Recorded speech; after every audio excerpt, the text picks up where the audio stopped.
Okay, good morning, folks, and welcome to Stock Charts Today. This is Bob Desmond. It is May the 9th, 5:03 in the a.m. Let's begin with the U.S. dollar. Now, I kind of have egg on my face a little bit, a wee bit, about the dollar because yesterday when I did Market Wrap with members, I mentioned that I believe that the dollar was peaking out and that there was a good chance that we had seen the highs, something to that effect. Now, this morning, we wake up and we see the dollar has put in a new high. Now, the question should be, why is it that I thought that the U.S. dollar was done going up? The reason is for a few reasons. Let's start off with the fundamental reason. One, I've said this before. I'm going to repeat it again. I believe that the markets had it wrong with regard to the FOMC's meeting last Wednesday. I believe that it was dollar bearish. The Federal Reserve didn't come out and say it, but by adding the word symmetry, they've implied that the new allowable inflation rate is not 2%. It's 2%-ish. It's an average. Now, if you're sitting there saying, what's the big deal, Bob? Half percentage point, maybe even a full percentage point. Well, the big deal is this. Economic growth is slowing. I don't make it up. Simply look at the statistics, whether it be GDP growth, whether it be the jobs data, which missed by a mile last Friday. But the Chicken Littles on Wall Street, all they're going to do is walk around saying all is well. It's not well. Now, with regard to the technical analysis of the U.S. dollar, the past 3 trading days have seen the dollar put in hollow-filled candlesticks, meaning topping action. Yesterday, very akin to a blow-off top. Volume, very weak yesterday and declining sequentially. Now, on a 4-hour basis, which is what I use on Stock Charts Today, the 4-hour charts, we broke down yesterday here below this lower band of support. We have since been trying to recapture that prior support level. We have now failed to put in a new closing intra-period high. And now it appears as though we are beginning to weaken up here. Now, when you take a look at gold this morning, gold and the gold stocks as well as silver have been able to shrug off the strong U.S. dollar for the most part. Yes, the bias in the short term has been to the downside for gold, no doubt about it. But let's face it, over the past week or so, we've been in a trading range with a rising U.S. dollar, so gold has shrugged off dollar strength. Now, we are flirting this morning with a weaker price of gold. We're very close to testing the 1,300 level. You can see we opened up a new 4-hour bar only minutes ago, and we now have an inside period, meaning no new low yet, but certainly no new high. Now, with regard to the gold miners, the GDX, take a look at this chart. Does this look like a sector that is concerned about a stronger U.S. dollar? Remember, the dollar has been shooting up, while the GDX, it broke out yesterday above resistance. We were buyers of the gold miners yesterday on a bullish key reversal. So the markets are sending us signals about the commodities market. Not so much. I think it's a false signal about the dollar. And in all probability, the strength in the U.S. dollar is due not so much due to the strength of the U.S. economy, but more so the weakness of the European and Japanese economies. Now, taking a look at other areas of the commodity spectrum, let's go out and take it lean hog futures. I've never traded a lean hog future in my life, but I watched the charts. We had a gap up last Wednesday, consolidating sideways. We are pressing higher here. Let's pull back to a weekly chart.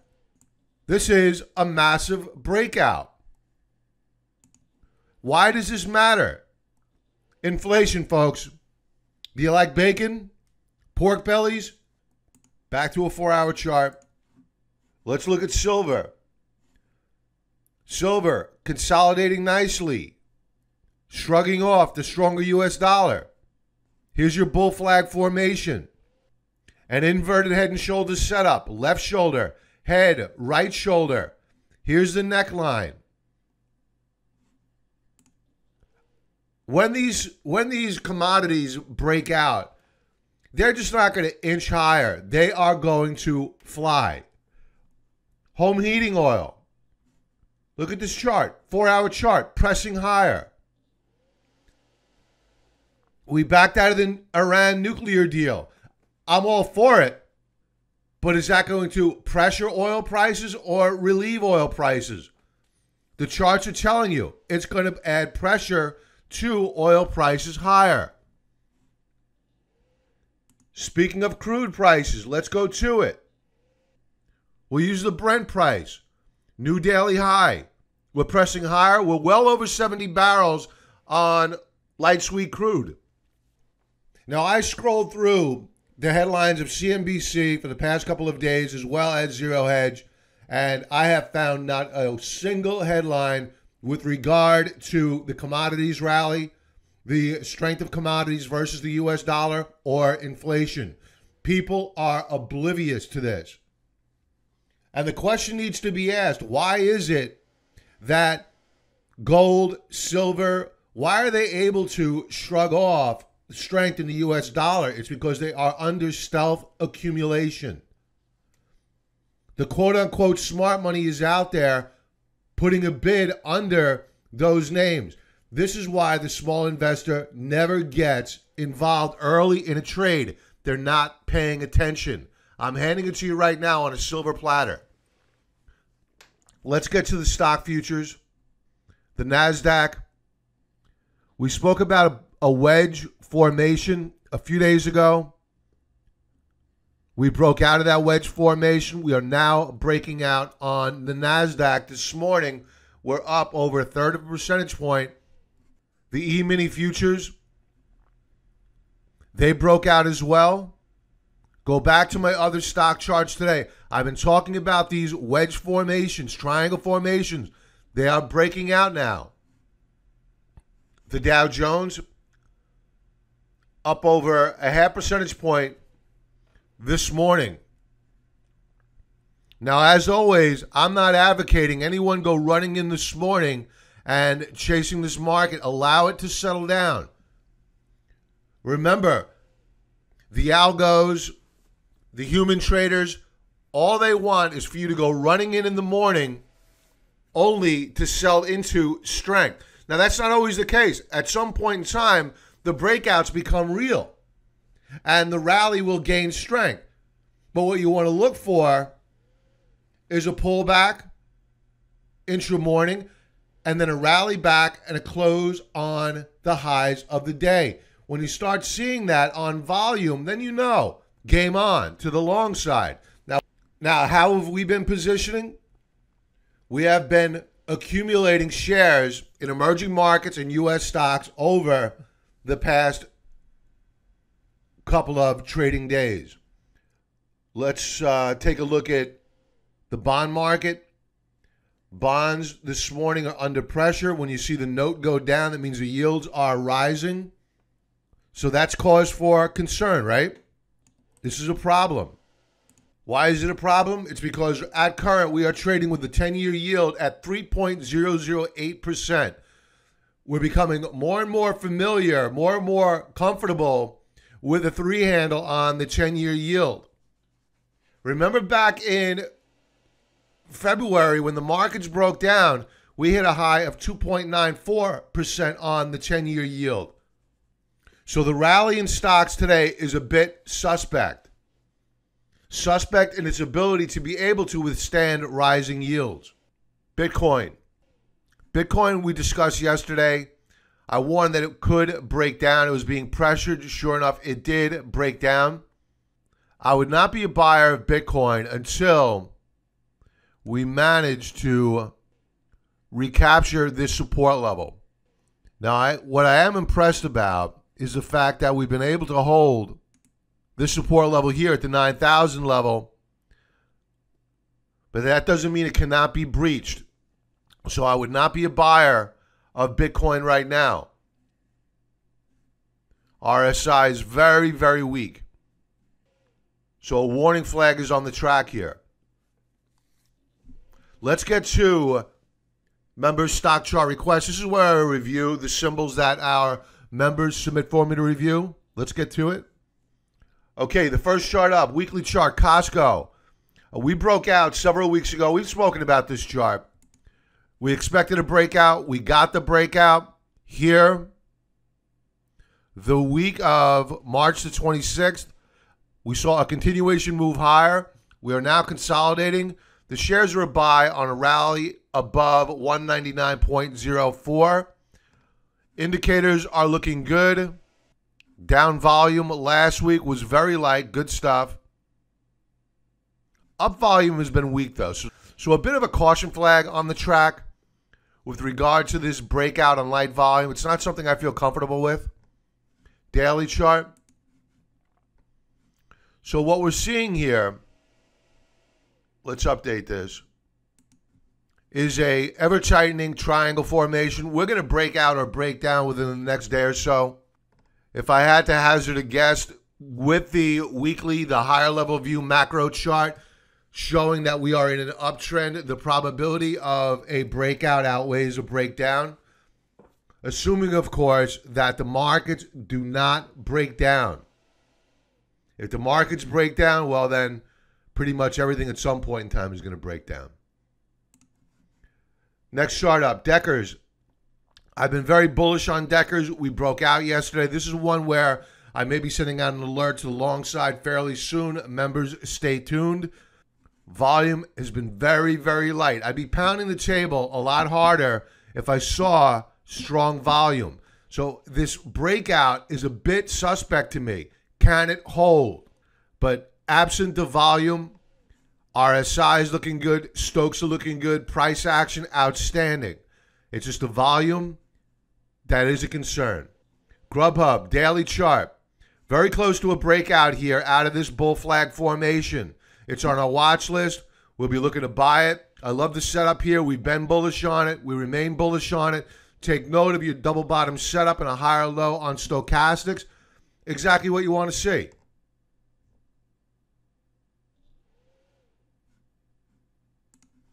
Goldman Sachs. For fellow member Andrew. This is a horrible chart. I haven't taken a look at Goldman stock in a while, and I was rather surprised to see this absolute train wreck of a stock chart. Now, I wouldn't short Goldman. You can on a break below support. You can this morning on a new daily low, in fact, because we flashed a bearish key reversal. I would use a stop right above yesterday's highs. If you're looking to short it, this is not a buy. If you're entertaining bottoming fishing here, we're not at the bottom. This is not what bottoms are made of. Let's take a look at a weekly chart. We have broken down below the February lows on Goldman Sachs. Every time we rally here, we see sellers move in and sell strength. I would avoid Goldman shares like the plague right now. And I would swap Groupon for fellow member Jamal. We're going to use a monthly chart. Why? It's because we broke out on a monthly basis out of this triangle formation back here in August of 17, rallied, pulled back. Now we are beginning to press higher. We're looking for a close above $5 per share. If we get that close on a monthly basis, we're moving a lot higher. The next stop after $5 per share is $5.99. If we get through that level, sky's the limit. We'll probably head up to an 8 handle. Daily chart. On a daily basis, we have a breakout. Yesterday, we pulled back, retested the breakout point. This is one that we'll be watching very, very closely. Now, aside from the technicals, I had a conversation, not just one, but multiple conversations with regard to Groupon with my daughter. 16 years old. Her and her boyfriend use Groupon all the time. She does not have a Facebook account, nor is she interested in one, but Groupon interested in. So I always have a conversation with the younger folks to see whether or not these companies have traction with the younger generation, because obviously they are the future. So Groupon looking good from an anecdotal basis and on a technical basis. Target. Let's update this. All right, so Target is in a world of hurt. We broke out here, and this is what I always talk about, bull traps and breakout point failures, the same thing, different name. We broke out here on April the 27th. The following day, a follow-through, but we failed. We reversed on the day. Subsequent to that, we had a breakdown. That's a bull trap or a breakout point failure. We traded all the way down to the lower band of support. And as I always teach members, when you see these traps, in all probability, we're going to retest the lower band of support, and there's a good chance that we break. We have broken. I would not be a buyer of Target shares. I would avoid like the plague until such time where we reverse and we recapture prior support, which now acts as resistance. I don't see a play here. I don't see a shot to the long side. To the short side, if we break down below 68.90, it's a short.